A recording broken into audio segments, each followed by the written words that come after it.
At the end of the day, right, I think that is a brilliant idea that we left the EU. Because there are so many foreigners coming over and taking our jobs. I know it's not just all them foreigners, because I know some of the foreigners are doctors and some of them foreigners can save our lives. There are some foreigners that are coming over and taking our jobs, yeah, and not even working. Okay, you've just seen a number of different people protesting about their countries being overtaken and people's jobs being lost to immigrants. This is nothing new, and people in the West have been protesting about this type of thing for decades. But to be honest, it can't be great for those that feel this way, but immigration will always take place. Imagine this, when Pep Guardiola introduced the false nine to his team, the strikers of that team actually deciding to strike. That would be strange, right? But away from Pep's false nine, every now and again, the limelight is shifted away from the strikers and someone else takes centre stage and shares or even takes over the scoring responsibilities for the team. Yes, taking away their jobs. Today we're going to look at those players who did just that, the defenders, midfielders, and even goalkeepers that have become prolific in that sense, leading the goal scoring for their respective clubs, teams, and fans. But before we start, please like the video and subscribe to the channel. It will help us to take someone else's position or job in the YouTube universe. Alright, let's get into it. Footballers that have caused strikers to lose their jobs. Ruggiero Ceni, the king of goal-scoring goalkeepers. Ruggiero Ceni's career at Sao Paulo redefined what a goalkeeper could be. Over 2 decades he made 1,237 appearances, captained more than 1,200 times, and scored an astonishing 131 goals. Most came from penalties, 69, and free kicks, 61, and even one from open play. His peak years between 2005 and 2007 saw him score 47 goals, win 2 Brazilian championships, the 2005 Copa Libertadores and the FIFA Club World Cup, where he was man of the match and golden ball winner against Liverpool. Nicknamed Mito, the myth, Ceni's technique came from relentless practice, inspired by Jorginho Pernambucano. His 100th goal came fittingly against rivals Corinthians in 2011, sealing his immortal status. When he retired in 2015, Ceni left as Sao Paulo's all-time appearance leader and one of the club's top 10 goal scorers, an accomplishment perhaps unparalleled by any goalkeeper before or since. Even after retirement, Ceni's legend endures. Not just in the record books where his records for most goals, most games and most appearances as captain remained untouched, but in the way he forever changed the perception of what a goalkeeper can achieve on the pitch, from penalty boxes to penalty spots. Ceni's story is the ultimate testament to the ambition and the power of breaking boundaries. Jose Luis Chilavert, the bulldog with a bullet shot. If Ceni was consistent, Jose Luis Chilavert was pure theatre. The Paraguayan goalkeeper scored 67 goals, including 8 for his country, an international record for goalkeepers. He was the first goalkeeper to score a professional hat-trick, smashing 3 penalties past Vélez in 1999, and his free kick against River Plate from behind the halfway line remains one of the defining goals in South American folklore, a combination of audacity, observation, and flawless execution. At Vélez, he won 4 league titles, the Copa Libertadores, and the Intercontinental Cup. His larger-than-life personality often grabbed the headlines, but so did his talent. Legend has it, he took up to 120 free kicks after training, perfecting his craft. Internationally, Chilavert carried Paraguay to the global stage, captaining his side in the 1998 and 2002 FIFA World Cups, and earning places on the FIFA World Cup team of the tournament in 1998. He was the first goalkeeper to take a direct free kick in the World Cup finals, nearly scoring against Bulgaria in '98. Fiercely proud, Chilavert led with both skill and heart on and off the field, pulling off superhuman saves, marshalling his defence and stepping up at crucial moments to convert set pieces that often turned draws into victories. Chilavert's legacy is not only that of a goalkeeper, but of a trailblazer, a man whose courage and confidence ignited the imaginations of goalkeepers everywhere. To this day he is celebrated as a Paraguayan legend, and alongside Ceni remains in the pantheon of football's unlikeliest and most entertaining heroes. Hans-Georg Butt, the Bundesliga penalty maestro. Our journey swings us across to Germany, and to a man whose calm and penalty nerve saw him become, in his words, a goalkeeper who scores goals, not a goal-scoring goalkeeper. Hans-Georg Butt, born in Oldenburg in 1974, began as a striker for TSV Grossengnetten, which explains his confidence from the spot. His career flourished in the Bundesliga with Hamburg, Bayer Leverkusen and Bayern Munich, where he racked up 26 top-flight league goals, almost all penalties, plus a few in Europe. At Hamburg, Butt drew attention by scoring 7 and then 9 penalties in back-to-back seasons. At Leverkusen, he kept delivering, netting in the Champions League and helping his side reach the final in 2002. His style was simple but effective.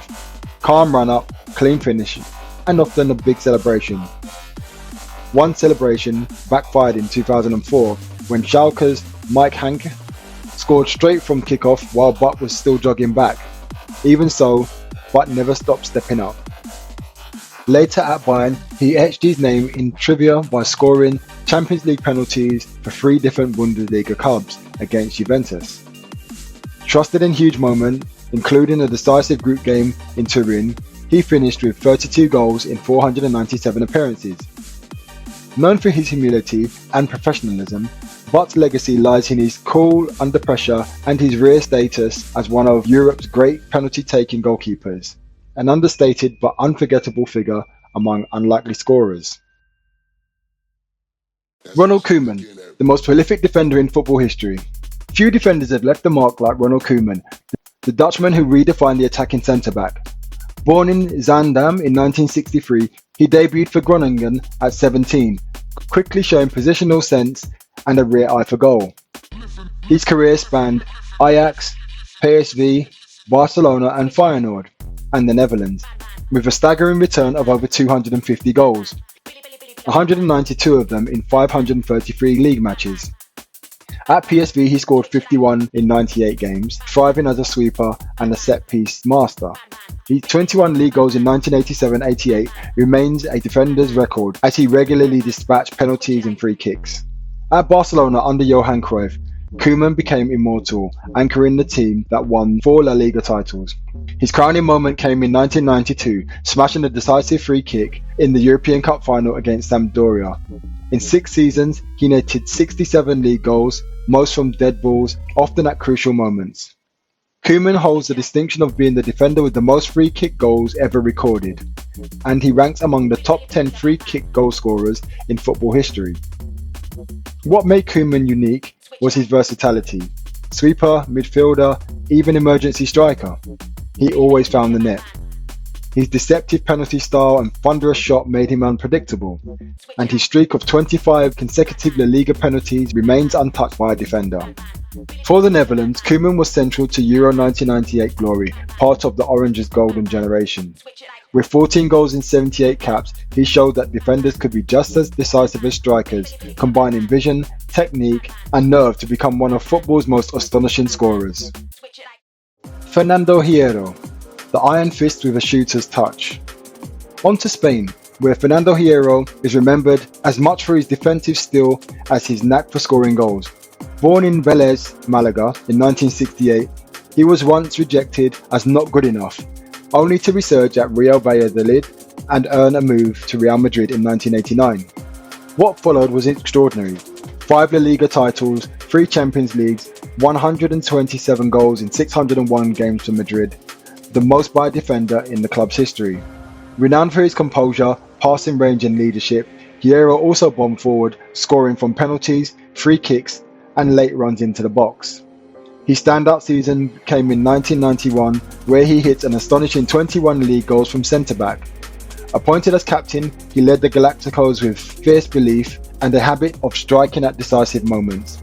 For Spain, Hierro earned 89 caps and scored 29 times, once the nation's second highest tally, often at crucial points including the late header against Denmark to seal the 1994 World Cup qualification.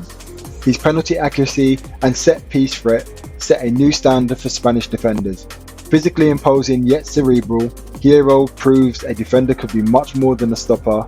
He was, at heart, a born match winner.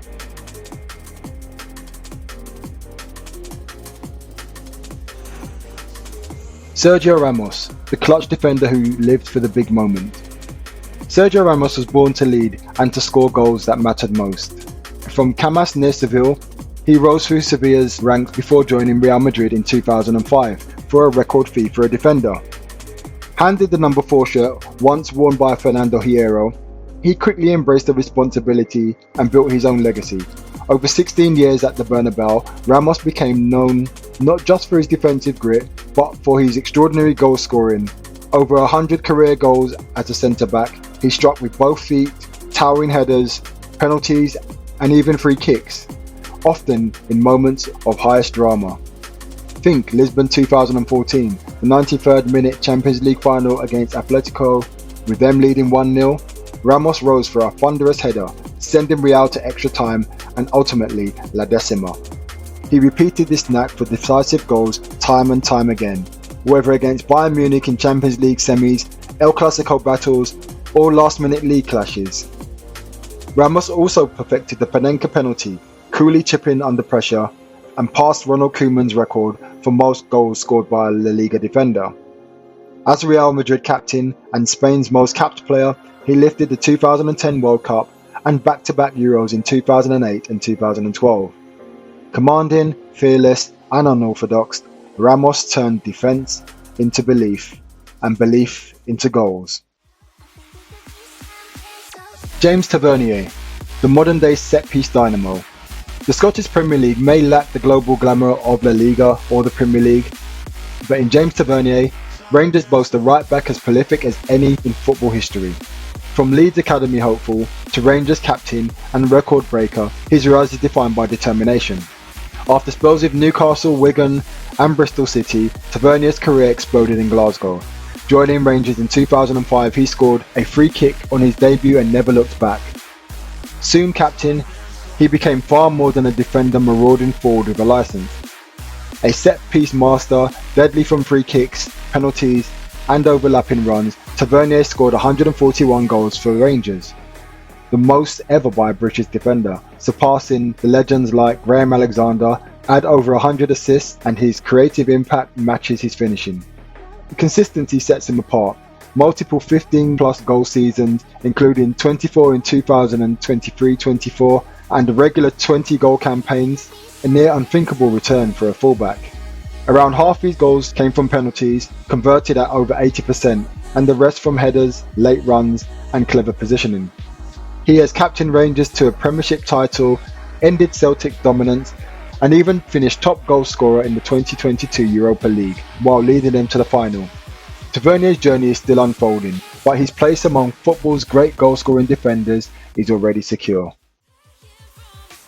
Zico, the White Pele, a midfield mastermind. When it comes to goal-scoring midfielders, few dazzled like Brazil's Arthur Antunes Coimbra, better known as Zico. Born in Rio in 1953, he idolised Brazil's World Cup heroes. After overcoming doubts about his slight frame, grew into White Pele, for many, the greatest Brazilian never to win a World Cup. Zico was equal parts creator and finisher, a master of the no-look pass and one of history's greatest free-kick takers, with an estimated 101 goals from dead balls, 62 officially recorded. His unique technique, leaning back and striking with his instep, produced outrageous curves and inspired generations of set-piece specialists. At club level, he became Flamengo's all-time top scorer with 508 goals in 731 matches, winning league titles, the Copa Libertadores and the Intercontinental Cup. A brief spell at Udinese was equally eye-catching, 19 goals in his debut Serie A season, just fewer than Platini despite injuries. For Brazil, Zico netted 48 goals in 71 matches, starring in 3 World Cups and leading the fabled 1982 team, many still call the best team never to lift the trophy. Vision, two-footedness and decisive finishing made him the heartbeat of every single side he played in. Zico was more than a scorer, he was an inventor, blending artistry with clinical edge. His legacy endures from Rio to Tokyo, shaping every midfielder bold enough to mix creativity with goals. Michel Platini, le roi of the French midfield.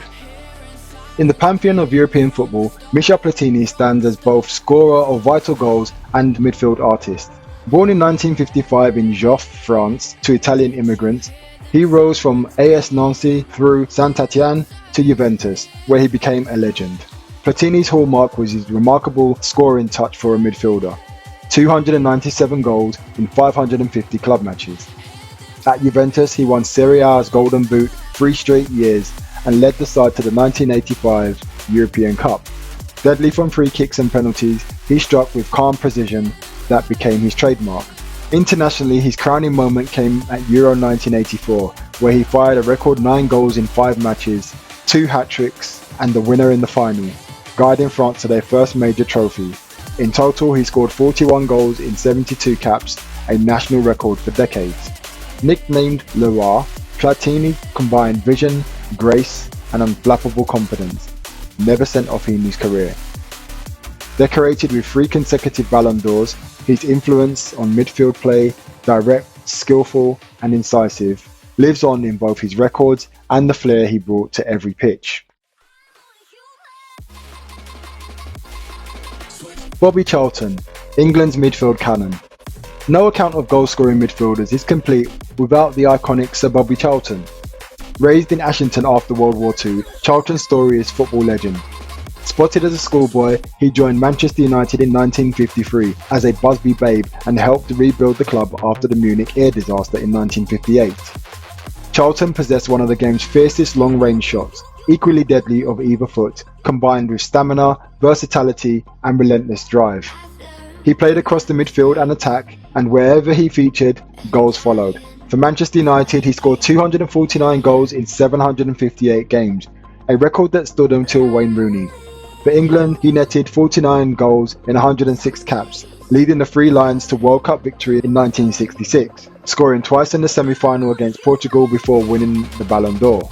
Surviving Munich, Charlton became a symbol of resilience, later leading United to league titles, the FA Cup and their first European Cup in 1968, scoring twice in the final. Renowned for his humility and discipline, cautioned only twice, he showed that a midfielder could score, create and inspire. His thunderous shooting, late runs and consistency made him a legend for the club and country. Sir Bobby Charlton's name is etched not in just Manchester United history, but in England football history, and in greatness itself.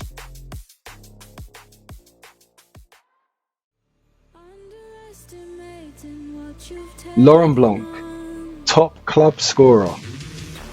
Have you ever heard of a defender topping the all-time scoring charts of a European club? Well, there is one, Laurent Blanc, who continues to be Montpellier's all-time top goal scorer with 84 goals. For the French team, he scored more than 10 goals in 4 different seasons. His finest season was 1986, where he scored 18 goals in 34 games. After a brief stint with Manchester United, Blanc went on to play for a number of elite teams including Napoli, Barcelona, Marseille and Inter Milan, until hanging up his boots in 2003. He scored a total of 153 career goals, which keeps him right up there with the top scoring defenders of all time. For France, in his 94 national team appearances, the Frenchman also scored 16 goals and was a key contributor to his nation's 1998 World Cup victory. Blanc was instrumental in that competition, scoring the first ever golden goal in World Cup history during the round of 16 match against Paraguay. Unfortunately, after getting sent off for slapping Slavan Bilic in the semi-final against Croatia, he would go on to miss the final. Blanc's international career included more than just a red card. At the Stade de France in Paris, France defeated Brazil 3-0 to win the World Cup for the first time despite Blanc's absence.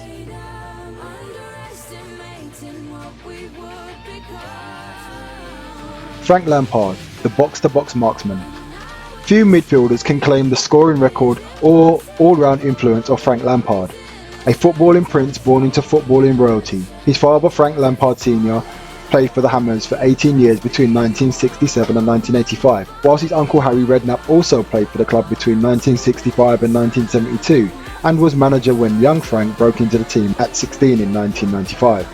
It was fair to say the people, the press and the media were not convinced by Frank's ability and felt that he was only there due to a healthy dose of nepotism. His uncle Harry was adamant that Frank would become a top player. Lampard scored 211 goals in 648 games for Chelsea, becoming their all-time top goal scorer. Known for his late runs and long-range strikes, he also added over 100 assists. With Chelsea, he won 3 league titles, 4 FA Cups, 2 League Cups, 2 Charity Shields, 2 Champions League and 1 Europa League. He scored 20 plus goals in 5 straight seasons and 10 plus goals in 10 straight seasons. He is one of 10 players and only one midfielder to have scored more than 150 goals in the Premier League, and is 7th in the Premier League's all-time scoring ranking with 177 goals.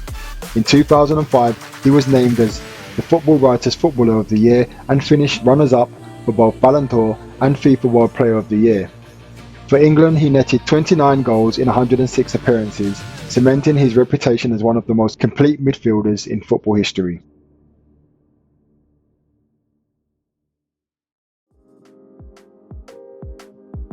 Every so often, football throws us a curveball, something that we didn't really expect. And in the early 1990s, that curveball came in the shape of Paul Warhurst. During a brief glorious spell, he was one of the most lethal forwards in the country. Bullshit, Mr. Handman. Seriously, I ain't lying. Man, you come right out of a comic book. Look, just watch the video. Paul Warhurst was the kind of dependable defender every manager would like to have around. He could play centre back, fill in at right back, and never looked out of place. Solid, reliable, the type you expect to put in a crunching tackle, not a curling finish into the top corner. In 1991, Oldham Athletic sold him to Sheffield Wednesday for about £750,000.